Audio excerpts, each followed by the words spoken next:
एक तरफ इरम शहर का शोर, शराबे से भरा बाजार, ऊंची ऊंची इमारतें, ताकतवर लोग, हर तरफ दौलत और कामयाबी का दिखावा, और इस सब के बीच एक शख्स की खामोश आमद होती है, हज़रत हूद अलैहिस्सलाम की। कहानी इस बात पर बहुत जोर देती है कि वो कोई बाहर के आदमी नहीं थे, बल्कि उन्हीं के अपने भाई थे।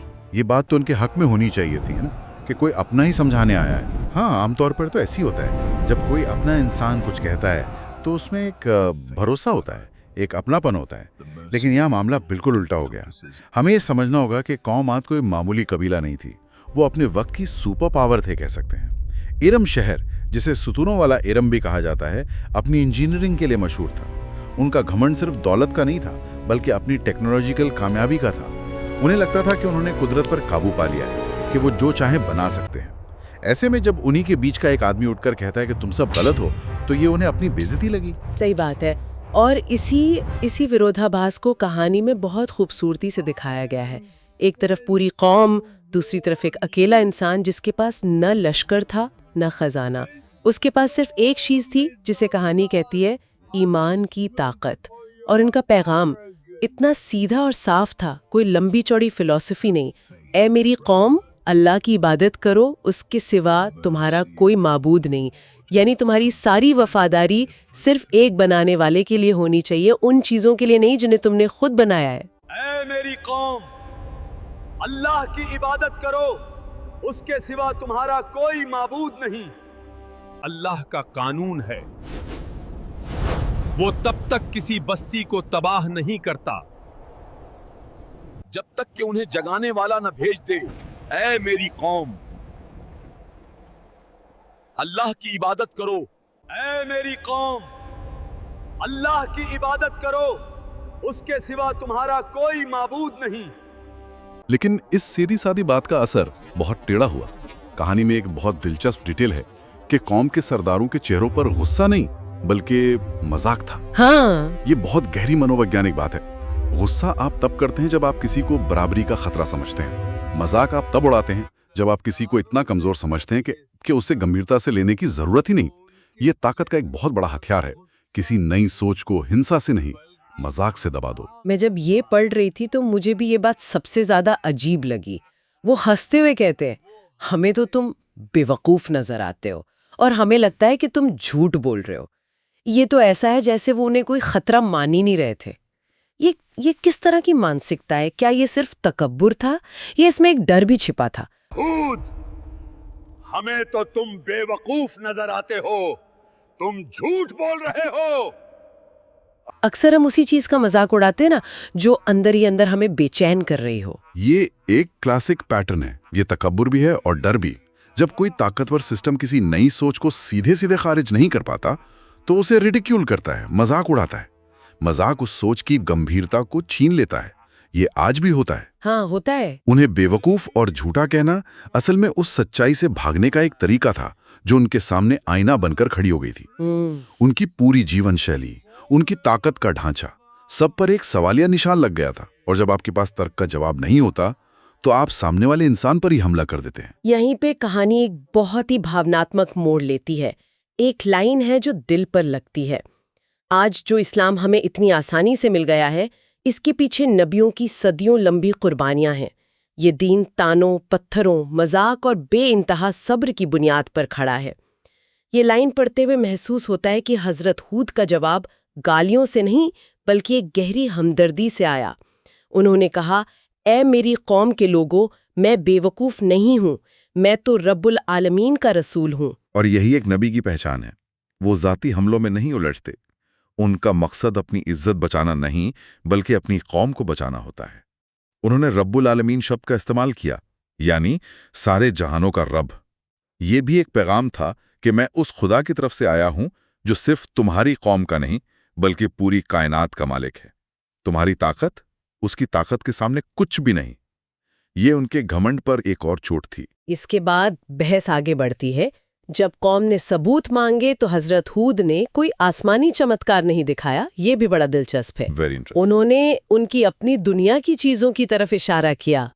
कहानी के मुताबिक उन्होंने पूछा, जरा सोचो, ये मवेशी जो तुम्हारे पास हैं, ये हरे भरे बागात, तुम्हारे हट्टे कट्टे बेटे, ये जमीन से उबलते चश्मे, क्या ये सब तुमने पैदा किए हैं या उस रब ने दिए हैं जिसने तुम्हें बनाया है? ये तो एक बहुत ही लॉजिकल बात है। ये लॉजिकल होने के साथ साथ बहुत गहरी दलील है। ये मवेशी, ये बागात, क्या तुमने पैदा किए हैं? जी एक तरह से ये सोक्राटिक मेथड है, जी जहां आप जवाब नहीं देते बल्कि ऐसे सवाल पूछते हैं कि सामने वाला खुद जवाब तक पहुंच जाए। जी ये तर्क इंसान के घमंड की जड़ पर वार करता है। बिल्कुल। आप कितनी भी बड़ी इमारत बना लें, जी आप कितने भी ताकतवर हो जाएं, लेकिन एक दाना आप खुद पैदा नहीं कर सकते। बिल्कुल। ये दलील उन्हें उनकी हकीकत याद दिला रही थी जी कि तुम्हारी सारी तरक्की उस रब की दी हुई नेमतों पर टिकी है जिसे तुम भूल चुके हो। लेकिन एक अहंकारी समाज की पहचान यही होती है कि वो तर्क का जवाब तर्क से नहीं, ताकत से देता है। और यहां भी यही हुआ। जब दलील का कोई जवाब नहीं बन पाया तो बात धमकी पर उतर आई। उन्होंने साफ साफ कहा, ए हूद, अगर तुमने हमारे देवताओं की बुराई बंद नहीं की तो हम तुम्हें इस बस्ती से निकाल देंगे। बात अब बहस से निकलकर जोर जबरदस्ती तक आ गई। बिल्कुल। अगर तुमने हमारे देवताओं की बुराई बंद नहीं की तो हम तुम्हें बस्ती से निकाल देंगे। चाहे तुम नसीहत करो या न करो, हमें कोई फर्क नहीं पड़ता।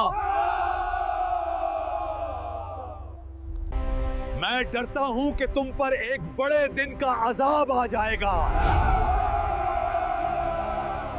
The punishment has come. Save us from his wrath. ये दूसरा स्टेज है। पहला था मजाक उड़ाना, दूसरा है धमकी देना।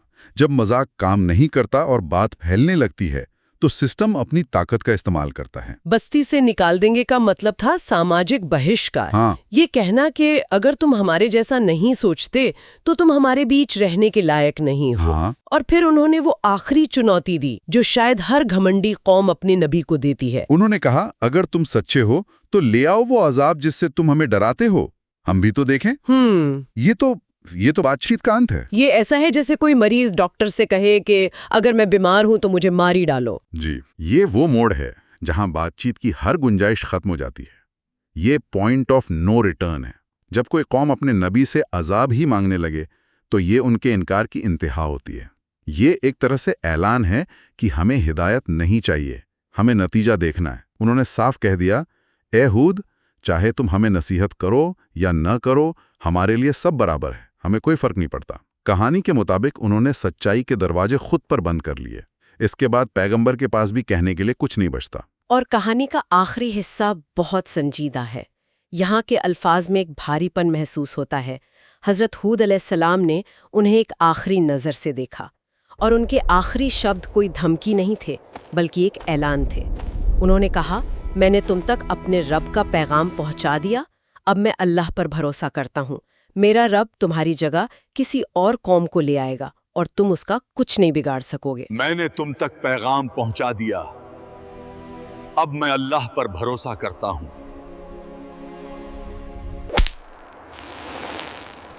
मेरा रब तुम्हारी जगह किसी और कौम को ले आएगा।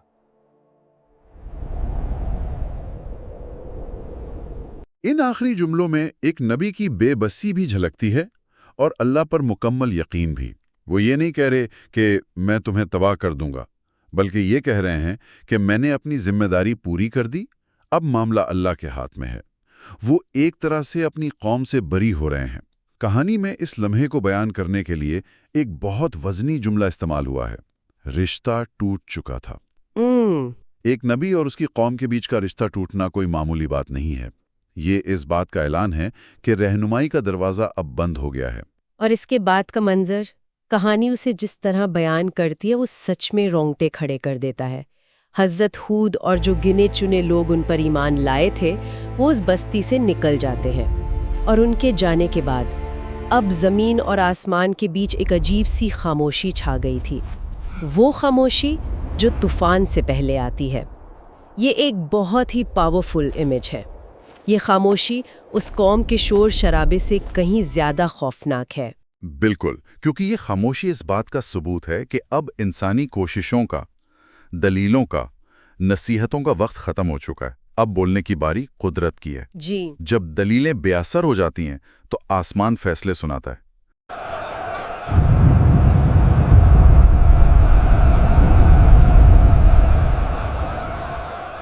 खामोशी छा गई थी, वो खामोशी जो तूफान से पहले आती है। ये वो सन्नाटा है जो बताता है कि अब कुछ बदलने वाला है, हमेशा के लिए। वो अपने शोर में इतने मगन थे कि उन्होंने इस खामोशी की आहट को सुना ही नहीं। तो इस पूरी कहानी के विश्लेषण से ये साफ है कि ये सिर्फ एक किस्सा नहीं, बल्कि इंसान के तकब्बुर, हिदायत से इनकार और एक अकेले इंसान के सब्र की मिसाल है। एक तन्हा आवाज़ का मजाक उड़ाया गया, उसे दबाने की कोशिश की गई, लेकिन आखिर में वही आवाज़ सच्ची साबित हुई। कहानी का शीर्षक हक की तन्हा आवाज़ इस पूरी दास्तान का निचोड़ है। और जो बात सबसे ज्यादा सोचने पे मजबूर करती है वो है अंत की वो खामोशी।